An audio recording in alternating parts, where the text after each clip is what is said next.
Listen carefully, because everything you are about to hear started with one mistake. The night Prince Kofi stole the sacred necklace, the river began to dry. Not slowly, not gently. It was as if the land itself cried out in pain. By morning, the water had dropped. By evening, the crops began to bend. By the third day, strong cattle fell to the ground. And the sky turned dark red. But Zambora was not always like this. Zambora was once a blessed kingdom. The river was wide and full of fish. Children laughed as they swam near the banks. Farmers sang as they worked on green land. Warriors trained in the open fields under the hot African sun. Drums played in the marketplace every weekend. At the center of the kingdom stood a great baobab tree. Old, tall, powerful. Under that tree was a small sacred shrine. Inside that shrine rested the Golden Necklace of Zara. It was not just gold. It carried the spirit of Zara, the ancient protector of the land. As long as the necklace stayed inside the shrine, Zambora was safe. Elden Kosi guarded it. He was old. His beard was grey. His back was slightly bent. But his eyes were sharp. Every morning before sunrise, he entered the shrine. He prayed. He placed his wooden staff on the ground. And he thanked the spirit of Zara for protecting the kingdom. But one morning, he felt something strange. The air felt heavy, like danger was standing very close. At the same time, inside the royal palace, Prince Kofi could not rest. Kofi was strong, tall, fearless in battle, loved by the soldiers. But in the council hall, the elders did not fully trust him. "You are brave," they said. "But you are too quick. You must learn patience. You must wait." Wait. Kofi was tired of that word. The throne was his dream. He believed he was ready. He believed he was chosen. One evening, Elden Kosi called him aside. "The Golden Necklace of Zara is not a symbol of power," the old man said calmly. "It is a symbol of balance. It can only be worn by a pure heart. Greed will bring trouble." Kofi nodded. But inside his heart, he did not agree. 3 nights later, sleep refused to come. Kofi sat alone in his chamber. He thought about the throne. He thought about respect. He thought about proving the elders wrong. Before midnight, he stood up. The palace was quiet. The moon was high. Slowly, quietly, he walked toward the baobab tree. The shrine door was not locked. It never needed to be. The necklace was glowing softly on a red cloth. It looked powerful. It looked alive. For a moment, Kofi stopped. His heart beat fast. The wind began to blow.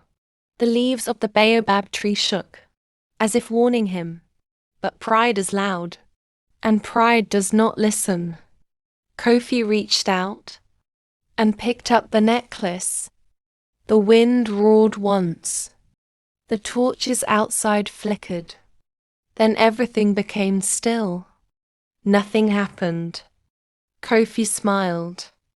"Nothing will change," he whispered. He hid the necklace inside a wooden box under his floor, and he went to sleep. The next morning, the river was lower. People noticed. By the second day, the crops turned yellow. Farmers began to worry. By the third day, cattle were found dead in the fields. Whispers filled the marketplace. "Something is wrong.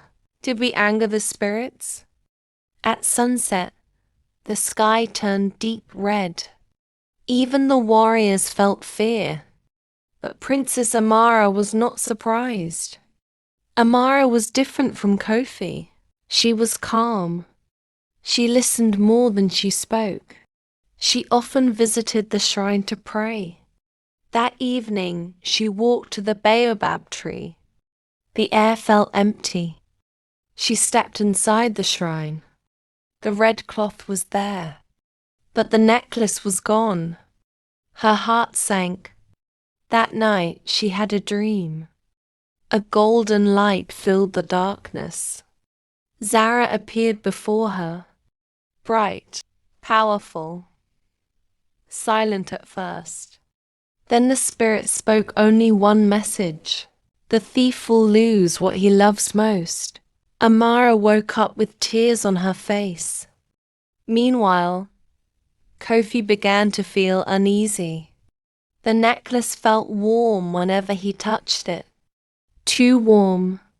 His soldiers, strong men who trained daily, suddenly became weak. Some collapsed during practice. Still, Kofi said nothing. He told himself it was coincidence. Until the day Amara fell. She was walking in the palace garden. The sun was bright. Birds were singing. Then suddenly she stopped. Her body became weak, and she fell to the ground. Servants screamed. Kofi ran to her side. He lifted her gently. Her skin was cold. Her breathing was slow. She opened her eyes slightly. She looked at him, and she whispered, "You already know." Those words cut deep. That night, Kofi could not lie to himself anymore. The curse was real, and it was not attacking him. It was taking what he loved. At sunrise, Alden Kosi entered Kofi's chamber without fear. The old man already knew. "There is only one way," he said. "You must return the necklace. You must confess before the council. And you must give up your claim to the throne." Silence filled the room. The throne was Kofi's dream since childhood. He trained for it. He fought for it. He believed it was his destiny. But Amara was dying. Power or love? Pride or family? For the first time in his life, Kofi chose something greater than himself. He took the wooden box. He walked to the shrine. The people watched from a distance. He knelt under the great baobab tree. He placed the golden necklace of Zara back on the red cloth. He bowed his head. "I am sorry," he said softly. The wind blew gently, not angry this time, gentle. That same morning, Kofi stood before the council. The hall was full. Farmers, warriors, elders. He did not hide. "I took the necklace," he said. Murmurs filled the hall. "I wanted power," he continued. "I was wrong." Then he took a deep breath. "I give up my claim to the throne." The hall became silent. Heavy silence. Then the doors opened. Everyone turned. It was Amara. She was weak, but she was standing, supported by 2 servants. "He has done what was required," she said softly. At that same moment, clouds began to gather outside. Rain fell, slow at first, then strong. The people rushed outside in shock. The river began to rise again. Days passed. The crops slowly turned green. The cattle regained strength. The sky returned to its warm golden evening color. Zambora began to heal. And so did Kofi. He was no longer proud. He listened in the council meetings. He learned from the elders. He trained not for power, but for protection. Inside the shrine, the golden necklace of Zara glowed softly once again, waiting, not for a warrior, not for someone hungry for the throne, but for a heart that understands that true power is not control. True power is sacrifice. And somewhere in Zambora, that heart was growing. This was only the beginning. Because in Africa, every blessing has a guardian, and every mistake has a price.